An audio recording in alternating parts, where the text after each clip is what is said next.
आइए हम इब्रानियों खोलेंगे 12 अध्याय, हिब्रू चैप्टर 12 5 and 6। जिनके पास बाइबल नहीं है आप प्रोजेक्टर पे पढ़ सकते हैं। सबने खोल लिया? खोल लीजिए। सच्ची बोल रहा हूं, ये फिलेमोन के बाद आता है, आप चेक कर सकते हैं। ओके, ये फिलेमोन के बाद आता है और हम इसमें पढ़ रहे हैं 12 का 5 and 6। तुम उस उपदेश को जो तुमको पुत्रों के नाई दिया जाता है भूल गए हो कि हे मेरे पुत्र, प्रभु की ताड़ना को हल्की बात न जान, और जब वो तुझे धुड़के तो हियाव न छोड़।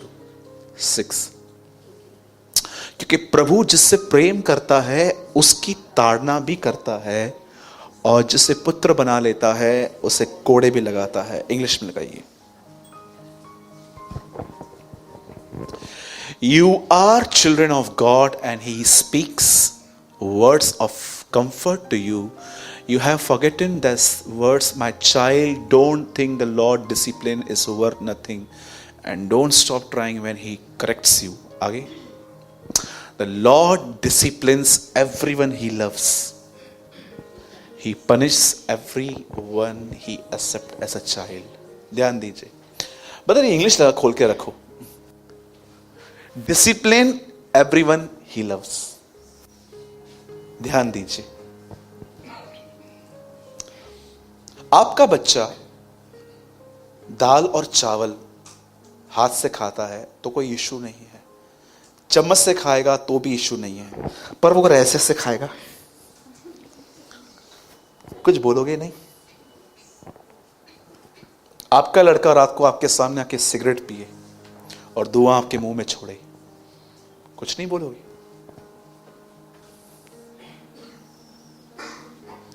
चम्मा टेकड़ी एड़ी हणनुमास होता होगा ना ये वर्ड्स, चम्बा खींच के मारूंगा उसको। आप जब अपने बच्चों को कुछ देखते हो गलत करते हुए तो आप उन्हें डिसिप्लिन सिखाते हो, क्योंकि उन्हें समाज में आके चलना है। लेकिन जब परमेश्वर आपको डिसिप्लिन सिखाता है तो क्या आप उसके वैसा ही लेते हैं जैसा आपको लेना चाहिए? मैं आपको बताना चाहता हूं, परमेश्वर को आपके पाप से ज्यादा आपके रॉन्ग एटीट्यूड से प्रॉब्लम होता है। अब मैं आपको एक एटीट्यूड दिखाता हूं पहले, और उसके बाद मैं बाइबल में से आपको एक व्यक्ति से मिलाता हूं। ध्यान दीजिए, बाइबल ऐसा बताती है, परमेश्वर का दास मूसा इज़राइल के लोगों को मिस्र से कनान लेके जा रहा था, और बाइबल ऐसा बताती है यह रास्ता सिर्फ 11 दिन का था, लेकिन कलाम कहता है कि ये 11 दिन 40 साल में पूरे हुए थे। 40 साल लग गए उन्हें पहुंचते पहुंचते, और इन 40 सालों में कई हजार लाखों लोग मर गए। आप जानते हैं, कई लोग कहेंगे कि ब्रदर उनका मरना एक वजह से था क्योंकि वो अविश्वास करते थे, पर ये अविश्वास तो एक फल था। रूट क्या थी? यीशु मसीह ने अपने प्रचारों में अधिकतर लोगों को यह दिखाया कि जड़ क्या है, फल नहीं। लोग क्यों व्यभिचार करते हैं? क्योंकि यीशु ने कहा वो पहले मन में करते हैं, उसके बाद वो बाहर करते हैं। व्यभिचार कभी पलंग से नहीं शुरू होता, वो हमेशा मन से शुरू होता है और पलंग पे खत्म होता है। याद रखना इस बात को। एडल्ट्री माइंड से स्टार्ट होती है, बेड पे खत्म होती है। तो जीसस ने सिखाया कि वो कैसे स्टार्ट होता है। अब ध्यान दो जो मैं आपको समझा रहा हूं। इज़राइल के लोग हमेशा मूसा के सामने ऐसे जाते थे, मूसा हमें खाना चाहिए। उसके बाद बोलते, मूसा जहां पर हम रहते थे हम वहां अच्छे नहीं थे क्या? तीसरा, मूसा क्या है ये, तू क्या कर रहा है? वहां पर कब्रें नहीं थी, यहां मारने के लिए लेकर आया। चौथा, मूसा हम तुझ पे पथराव करेंगे। आप उनके एटीट्यूड को देखो, वो खाना मांग रहे हैं पर खाने का तरीका देखो। अगर वो उनको कहता, मूसा बहुत भूख लगी है, छोटे बच्चे हैं हमारे साथ, तो खुदावंद से कहे हमें कुछ खाने के लिए दे, परमेश्वर नहीं देता। पर ये कौन सा तरीका है मांगने का? कब्रें नहीं है, यहां क्यों लाया? आपको पता है आप बहुत सारी चीजों में सही रहते हो, पर क्यों आपको लोग गलत ठहराते हैं? क्योंकि आपका एटीट्यूड बीच में आता है। मैंने बहुत बार लोगों को देखा है, वो सही बोलते हैं, गलत टोन में बोलते हैं। इसीलिए देखो बातें बढ़ती हैं। आपका बेटा कुछ गलत कर रहा है और आप अपने हस्बैंड को ऐसा बोलते हो, ये तुम्हारे पर गया है। ये कोई तरीका है? आप गलती कौन कर रहा है? आपका बेटा कर रहा है ना, तो आप उसको क्यों बोल रहे हो? फिर आपका बेटा आएगा, मम्मी तू बहुत बोलती है, हाँ ऐसा मत कर तू। देखो आप अपने बेटे की कंप्लेन अगर आप हस्बैंड को दे रहे हो तो देखो क्या बोल रहे हो उसको। आप सुनो, समझो तुम भी ऐसे ही थे। क्यों झगड़ा नहीं होगा? फिर कैसे नहीं होगा मुझे बताइए। ताते हो तब बोलते हैं ना आप। इज़राइल के लोग देखो क्या कर रहे हैं, वो खाना मांग रहे हैं, पर उनके खाने का तरीका देखो। क्यों लोगों को आप समझाते हो, वो बार बार गलतियां करते हैं उसके बाद भी। मैंने कई बार एक भाई को हमारे चर्च में बहुत बार ये बात समझाई थी, ये मत कर, ये मत कर, ये मत कर, ये मत कर। वो डेली वही करता था। एक दिन मैंने प्रभु को कहा, प्रभु ये समझता क्यों नहीं है? प्रभु ने कहा, इसलिए क्योंकि तुझे समझाना नहीं आता। प्रभु मैं तो उसको समझा रहा हूं, मैं तुझे बताता हूं समझाने के तरीकों को बदल। तू पता है क्या करता है? क्या तू भड़ास निकाल रहा है।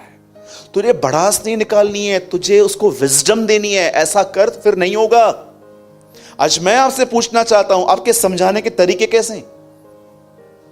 आप बुद्धि दे रहे हो लोगों को, ऐसा न कर।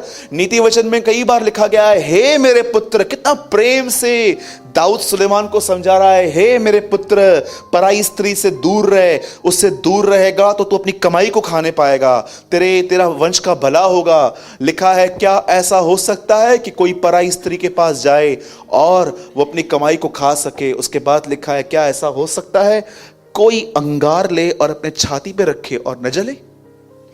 अब देखो उसे कितना काइंडनेस में समझाया गया है, और हमारे समझाने के तरीके कितने खतरनाक हैं। आज मैं आपसे पूछना चाहता हूं, जरा पूछिए, जिन लोगों से आप डेली व्यवहार करते हैं, घर में, ऑफिस में, आप उन्हें विजडम दे रहे हैं कि आप अपनी भड़ास निकाल रहे हैं? आज पंकज यहां बैठा है, समझो वो कंटिन्यू किसी बात में गलत कर रहा है। मैं बोलता हूं ये कर, ए नहीं, सीधा जेड, बी भी नहीं करता, सीधा जेड कर देता है। मैं क्या करूं? अब मुझे तकलीफ हो रही है अंदर। कभी कभी आप ऑफिस में जो लोग जॉब करते हो, आप कभी कभी देखो आप कितना पीते हो, दुख कितना पीना ही हूं ऐसा, कैसे आप सहन करते हो लोगों को। या कभी कभी आप सोचो, आप एक ऐसे व्यक्ति के ऊपर मेहनत कर रहे हो, आप उसे आत्मिक बनाना चाहते हो, बाइबल पढ़े, प्रेयर करे, और वो आपकी बातों को ऐसा ले लेते। कितना आप सहन करते हैं। फिर क्या होता है, या एक्चुअली क्या है, फिर हम क्या करते हैं, हम भड़ास निकालते हैं। अब सुनिए, मैं आपको जो समझाने की कोशिश कर रहा हूं, देखो परमेश्वर को किस चीज से प्रॉब्लम है। इजरायली जो थे वो ऐसे क्यों थे? उनका एटीट्यूड ऐसा क्यों था? खाना मांगने का भी एक तरीका होता है, पर वो कैसे मांगते थे? मिस्र में कब्रें नहीं थी जो हमारे लिए तू हमें यहां पर लेकर आया। मैं सोच रहा था, प्रभु एक बात बता यार, भूखे प्यासे लोग हैं, खाना नहीं मांगेंगे? वो क्या गलत मांग रहे हैं मुझे बता। मैं होता तो मैं भी मांगता, सूरज मैं ऐसा हूं, मैं खाना नहीं दूंगा। उनके खाने के तरीके देख, वो मांग कैसे रहे। अरे इतने चमत्कार दिखा के मैं उनको निकाल के लेकर आया, अब भी देख वो कितना डिसरिस्पेक्ट से बात करते हैं मुझसे। आप सोचो, आपके साथ कोई 10-15 दिन कंटिन्यू डिसरिस्पेक्ट करे, आप बर्दाश्त कर पाएंगे? हाँ, होंगे खुदा के साथ जुड़े हुए तो सह लेंगे, अदरवाइज सोचो। अब ध्यान दीजिए जो मैं कहना चाहता हूं। बाइबल ऐसा बताती है, परमेश्वर ने एक व्यक्ति बनाया, उसका नाम था आदम। और बाइबल बताती है प्रभु ने उसे free will the. Free will का मतलब समझते, जो चाहिए तू कर सकता है। और प्रभु ने उसको यह भी सिखा दिया भला और बुरा क्या है, और फ्री विल भी दे दी। और उसके बाद बाइबल ऐसा बताती है, परमेश्वर ने जो आदम और हवा को मना किया था, कई लोग बेचारी बहनों पे दोष लगाते हैं, हवा ने गिराया। याद रखना, प्रभु ने नर और नारी, वे दोनों एक ही हैं, अलग अलग नहीं है। तो ये बोलना बंद कर दो सिर्फ हवा हवा हवा। आदम ने भी खाया है उसका, क्योंकि वो दोनों एक हैं लिखा है। तो उसने खाया तो उसने भी खाया ना। क्यों सिर्फ बहनों पे दोष लगाते हैं हम लोग? बोलो मैं भी दोषी हूं। निकल ही ना, तो मुंह निकल ही नहीं रहा है मुंह में से। ओह बोलो मैं भी दोषी हूं। एक ने तो पहले ही बोल दिया। बाइबल क्या बताती है, उन्होंने खाया और उसके बाद क्या हुआ, प्रभु नीचे उतरा। अब मैं आपसे एक बात पूछना चाहता हूं, क्या वहां पर ऐसा लिखा है प्रभु जैसे नीचे आया एक स्वर्गदूत वहां पर खड़ा था और वो स्वर्गदूत प्रभु को बोलता है और प्रभु वहां पर गया, इन लोगों ने लफड़ा किया है। क्या हुआ, क्या तू वो जो मना करके गया था ना वो इन्होंने किया है। और प्रभु को वहां पर गुस्सा आया और प्रभु बहुत जोर से अंदर गया, किधर है तू। परमेश्वर सब जानता था, उसने ऊपर से देखा था कि ये लोग क्या क्या कर रहे हैं। और जैसे वो नीचे आया वो पहली चीज कहता है, आदम तू कहां है। आदम निकला, क्या था, इसने फल खिला दिया। फिर हवा इसने फल खिला दिया। फिर सांप देखता होगा, हाँ मैंने खिला लिया।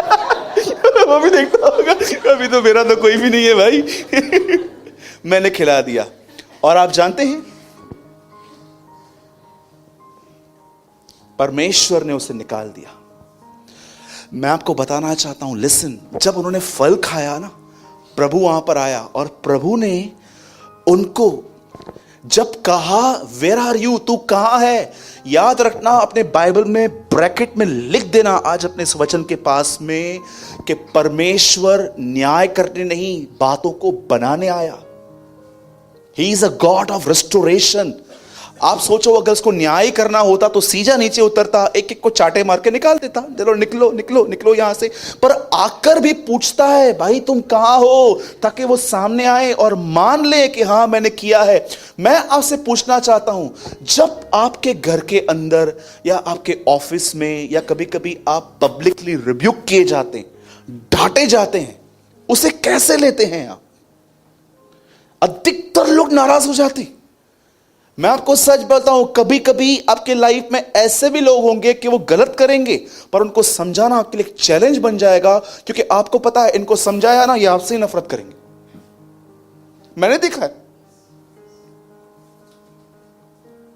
एक दिन एक हस्बैंड और वाइफ के बीच में मैं गया, कुछ हुआ था उनके बीच में। अरे मैं इतनी बड़ी परीक्षा में पड़ गया वहां पर जाके। मैंने प्रभु को बोला, प्रभु मेरे को फिर कभी मत भेजना। मैं वहां पर गया, पति बोल रहा था ये समझती नहीं है, ये वो, और उसकी वाइफ भी, अरे ये नहीं समझता है, ये क्या हो गया। मैंने भाभी को बोला, भाभी आप भी मेरे को ही डांट रहे हो। अरे बाप रे माचो, ये तो बुदंदीन है। फिर हस्बैंड को बोला, आप चुप रहो, मतलब मैं गलत हूं।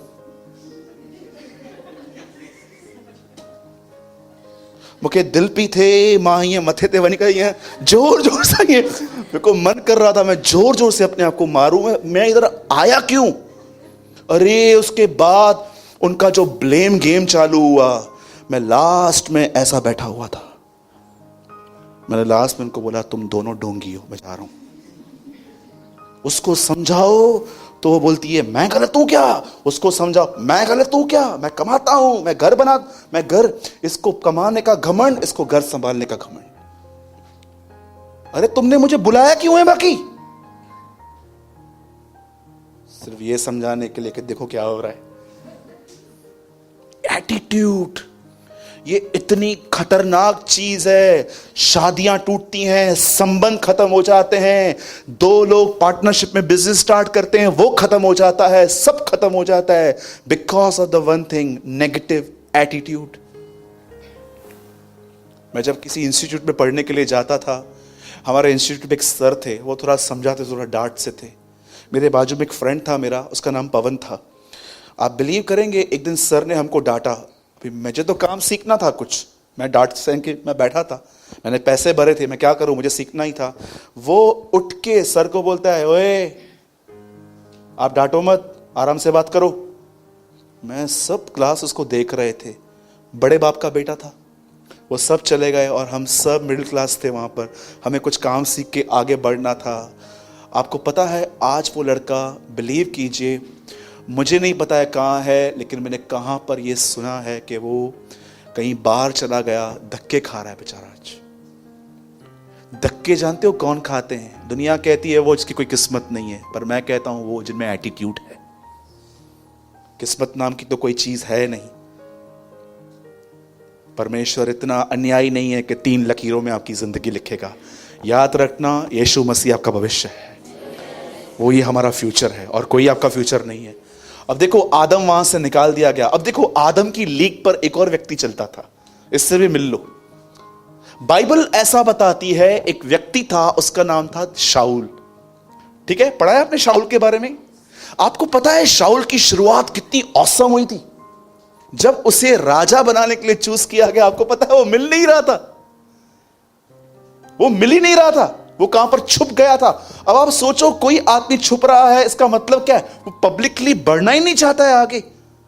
कितनी औसम कैरेक्टर है कि आप पब्लिकली फेमस ही नहीं होना चाहते हो। आज फेमस होने के लिए पता नहीं क्या क्या किया जाता है।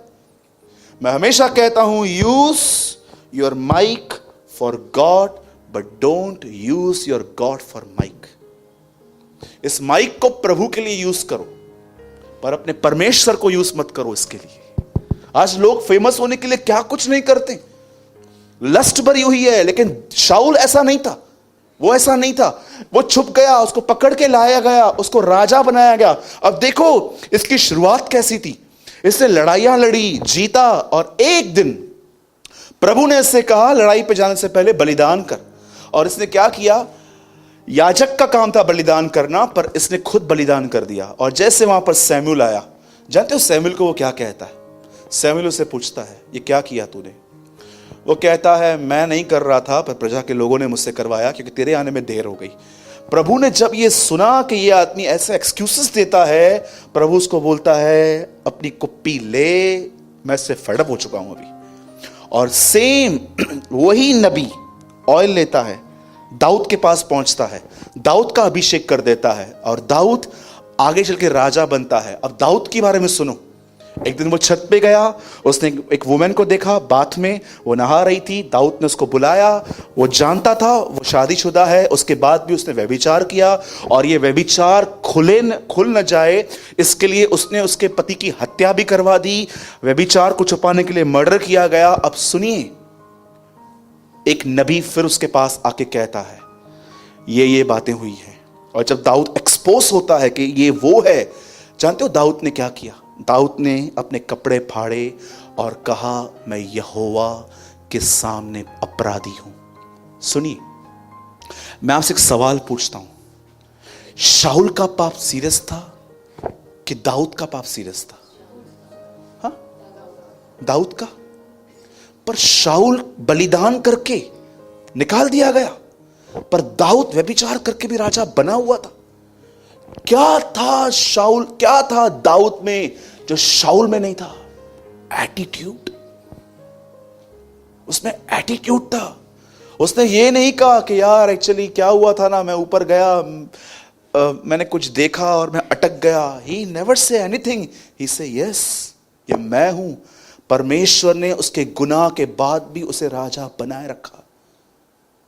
आप जानते हो उसके बाद उससे जो पश्चाताप किया है, लिखा है जब वो मर रहा था, वो राजा थे उन दिनों में, उनके सुख विलास के लिए बहुत कुछ होता था। मरते दम तक लिखा है दाऊद ने कभी किसी स्त्री को नहीं छुआ था। क्या रिपेंट है उसका।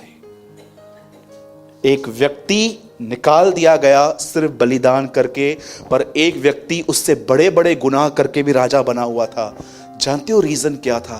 Positive attitude. आज मैं आपसे एक बात पूछना चाहता हूं, यहां पर सुनिए। कभी कभी आपको लगता होगा कि ये ब्रदर सूरज जो है ना, ये बोल रहा है ना, इसको मेरी गड़बड़ पता होगी इसलिए मुझे बोल रहा है। मैं आपको सच कहता हूं, आई हेट टारगेट प्रीचिंग्स। मुझे नफरत है। अगर मुझे कल पता चला कि आप में से कोई भाई कुछ गलत कर रहा है, मैं प्रॉमिस करता हूं मैं आपसे मिलके बात करूंगा, पर मैं आपको यहां से कभी नहीं समझाऊंगा, कभी भी नहीं। क्योंकि मुझे लगता है ये एक थर्ड क्लास काम है जो मैं कभी नहीं करूंगा, कभी भी नहीं। मुझे कभी किसका चेहरा दिख जाए और उसकी गलती मुझे याद आ जाए, मैं उसको साइड में रख के वर्ड प्रीच करता हूं। क्योंकि मुझे लगता है ये वो जगह नहीं है जहां पर से लोगों को मैं पत्थर मारूं। ये वो जगह है जहां पर मैं यीशु मसीह की महिमा का प्रचार करूं कि वो कैसा है।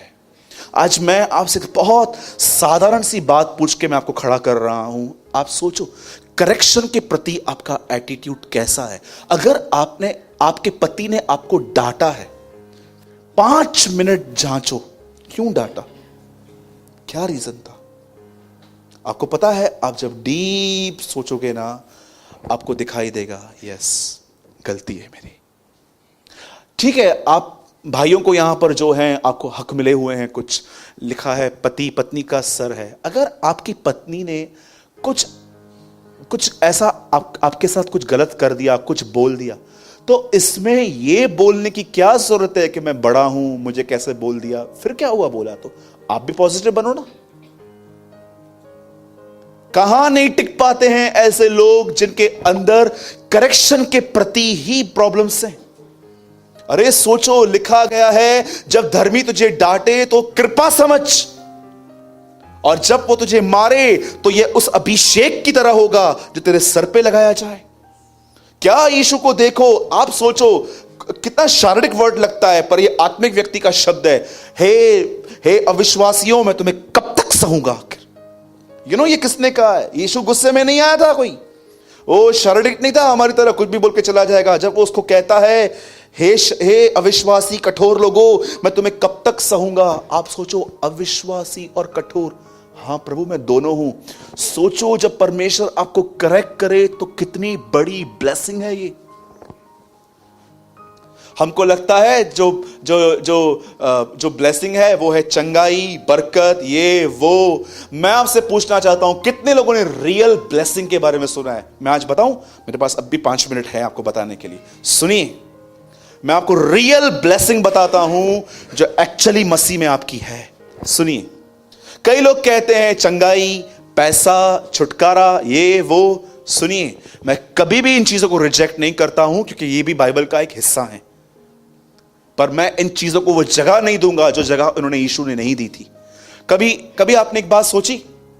एक दिन इस बॉक्स में से एक लेटर निकला। उस लेटर में लिखा था, भाई सूरज प्रेमानी जी, ऐसे इंग्लिश में लिखा था, वाई, तो क्यों चमत्कारों के बारे में अधिक नहीं बोलता? अब उन्होंने क्वेश्चन करके डाल दिया था। मैं आपको एक आंसर देता हूं। यीशु के पास एक स्त्री आई, इसकी बच्ची में दुष्ट आत्मा थी, और यीशु को कहती है, प्रभु मेरी बच्ची को ठीक कर। यीशु कहता है, बच्चों की रोटी कुत्तों को नहीं देते। उसके बाद वो क्या कहती है?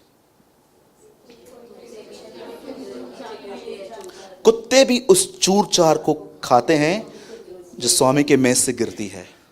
यीशु उसको इनडायरेक्टली कह रहा है, मैं ये नहीं करूंगा आपके लिए, मैं इसके लिए नहीं आया हूं। पर वो कहती है, प्रभु फेंक ही दे नीचे, उठा लेंगे हम लोग। अब मुझे बताइए, मेज पे रखी रोटी का प्रचार करूं कि चूरन का प्रचार करूं?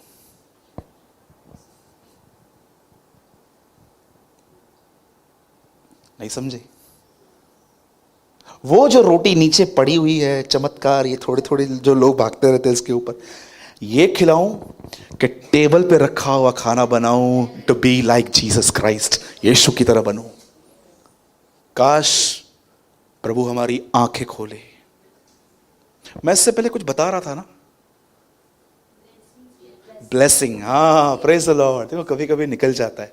सुनिए, ये आखिरी बात है, उसके बाद आप सब खड़े हो सकते हैं। सुनिए, दुनिया कहती है चंगाई एक आशीष है, छुटकारा, बिजनेस का बढ़ना। सुनिए, मैं रिजेक्ट नहीं कर रहा हूं, ये भी चीजें परमेश्वर देता है और उसके लिए प्रभु को सारी महिमा मिले। पर मैं आपको बताना चाहता हूं, ध्यान दीजिएगा, जब पतरस यीशु से मिला तो उसने क्या कहा? हे प्रभु मैं पापी हूं, चला जा।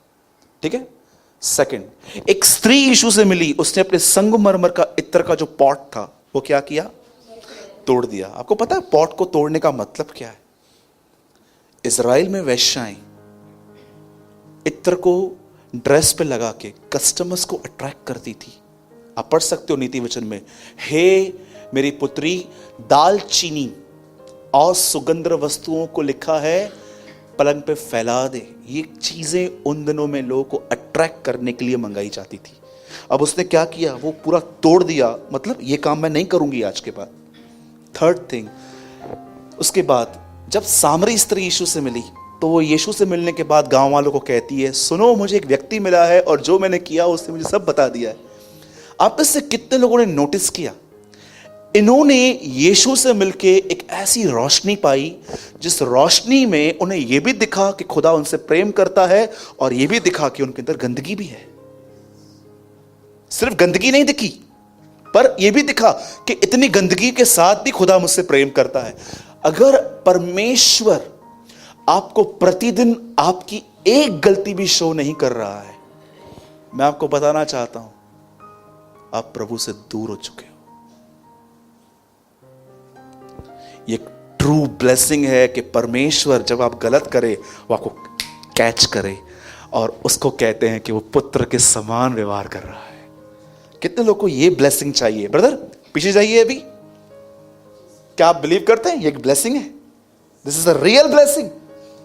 अरे सोना चांदी कपड़ा तो सब रह जाएगा, ये चीजें तो हमें वहां पर जाने के लिए क्वालिफाई करती है। हिंदी लगाइए।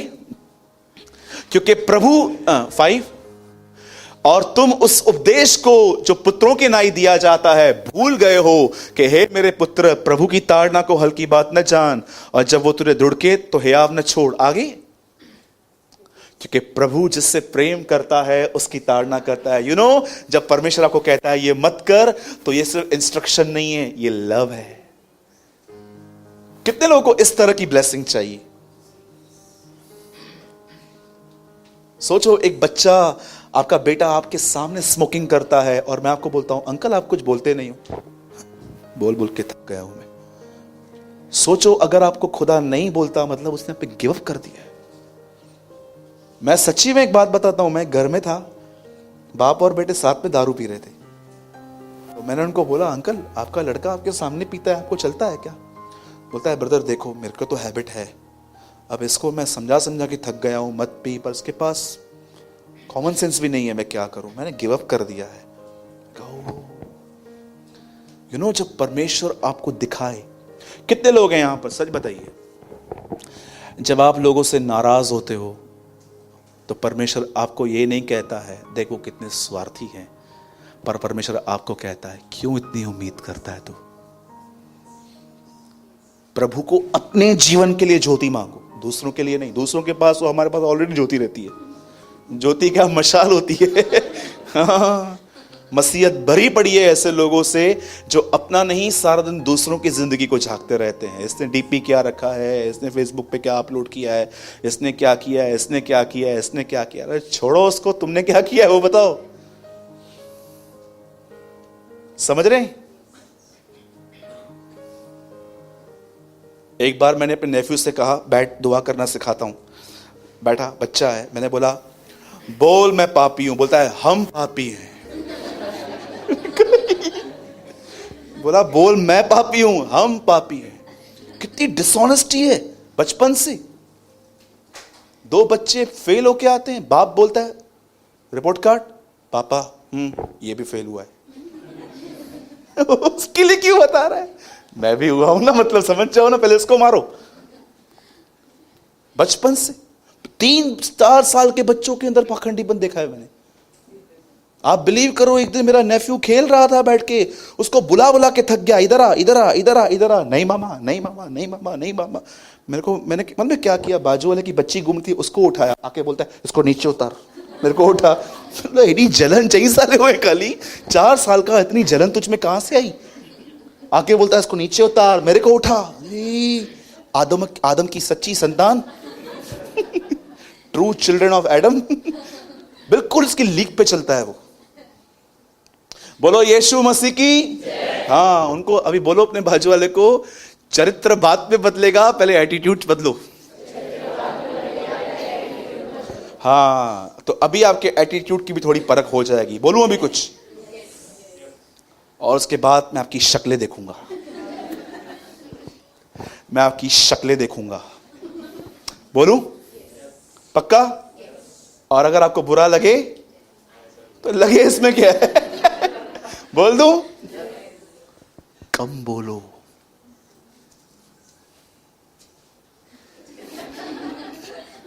उठ उठ उठ, सवाल मत किया। कम बोलो, बहुत सारे लफड़ों से बचे हुए रहोगे। जो कम बोलता है, लिखा है, वो समझ से काम लेता है। जहां बातें अधिक होती हैं वहां अपराध भी अधिक होता है। बुद्धिमान बोलने से पहले सोचता है, मूर्ख बोलने के बाद। कम बोलो। और जो बिल्कुल नहीं बोलते हैं उनको बोलता हूं, थोड़ा तो बोलो। प्रेज़ द लॉर्ड तो बोलो। कितने लोग हैं यहां पर, सच बताओ, मीटिंग के बाद आप सबको स्माइल देते हो? अरे प्रेज़ द लॉर्ड तो बोलो। इतने भरे हुए हो क्या आप? हाँ, कभी कभी कुछ लोग आपको प्रेज़ द लॉर्ड भी नहीं बोलेंगे।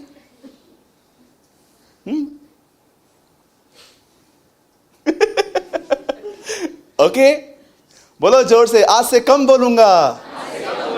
हाँ, पढ़ा है आपने, जो गाल बजाता है वो नाश हो जाता है। नीति वचन में लिखा गया है, कम बोलोगे। मैं आपको सच कहता हूं, आप में से बहुत सारी बहनें, आप में से बहुत सारे भाई, जिनको मैं ये बात कहना चाहता हूं, आप काम करके नहीं, आप अधिक बोलने की वजह से थक जाते हो। एडो गालाइंदो। एक आदमी से मैंने पूछा, और कैसा है, कहाँ से आया? ब्रदर, मैं एक्चुअली घर से निकला तो रिक्शा मिल नहीं रही थी, फिर मैं बस पकड़ के आया। बस में फिर क्या हुआ, मैं नेहरू चौक पे उतर गया, फिर वहाँ से मैंने रिक्शा पकड़ लिया। फिर मैं आया तो मेरी चप्पल टूट गई, मैंने मोची से चप्पल बनवाई, फिर मैं वापस चढ़ गया, फिर मैं आया। मैंने बोला, समझ गए? फिर मैंने अपने आप को सिखाया कि तूने इससे क्यों पूछा, तूने पाप करवाया। एक्चुअली इसने पाप नहीं किया, तूने पाप करवाया इससे। मैंने कहा, प्रभु इसके पाप की सजा मैं माफी मांगता हूं प्रभु। मैंने बोला ठीक है, मैं समझ गया। अभी सीधा बोलने का कितने बजे आया? ओके, बोलो यीशु मसीह की। करेक्शन को पॉजिटिवली लेना सीखो। अब बहुत आगे जाएंगे, और यीशु मसीह के नाम से मैं प्रभु का दास होने के नाते आपसे कहता हूं, बहुत जल्द खुदा आपके अंदर ये एटीट्यूड पैदा करेगा। आमीन। आइए यीशु के लिए जोरदार ताली देंगे।